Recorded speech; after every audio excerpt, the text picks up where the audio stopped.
តាក្នុងស្រុករុក្ខជាតិស្គាល់បីខ្លាំងតាមស្គាល់ជំនឿមួយមានទីដូចនេះនៅក្នុងស្រុករុក្ខជាតិមានស្គាល់បីគឺស្គាល់ evidence នៅក្រៅស្គាល់ស្គាល់ស្គាល់ប៉ាវិសាស្គាល់ evidence នៅក្រៅមាននីតិការពារទៅក្នុងរុក្ខជាតិហើយនៅទៅស្រុករុក្ខជាតិមានរូបតូចៗជាច្រើនដែលហៅថា stomach សម្រាប់បន្តឧស្ម័នស្គាល់ sport ជាសន្ទុះដែលមានតុកសរសៃស៊ីណានិងផ្លូវឯងហើយសន្ទុះនេះខាងជាសន្ទុះពេកស្គាល់ប៉ាវិសាមានតុកខ្លងខ្លះដែលតុកខ្លងប្រភេទជាពណ៌បៃតងហើយសន្ទុះនេះមានទីធ្វើស្វ័យសំយោគដើម្បីបង្កើតសមាធិស្ថិរភាពឲ្យកក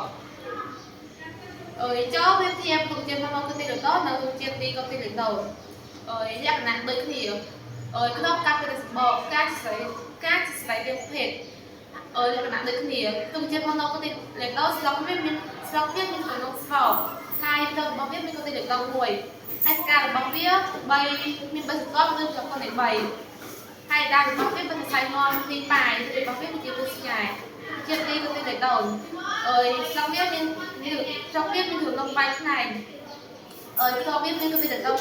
2ការរបស់វាមួយឬ5សន្ទាប់ហើយដើមរបស់វាបាត់សរសៃងន់មានរង្វង់ពេលរបស់វាជាកែវ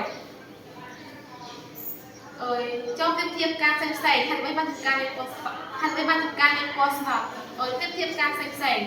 លក្ខណៈខុសគ្នាគឺទំហំវាគឺទន្ទុទាយលក្ខណៈដូចគ្នាមានដូចជារបស់តទៅចំទៅសញីទៅចំទៅសឈ្មោលបានការមានពណ៌ស្វាស្ទគឺដើម្បីឲ្យគេសារល្អិតដើម្បីធ្វើដំណើរលំអង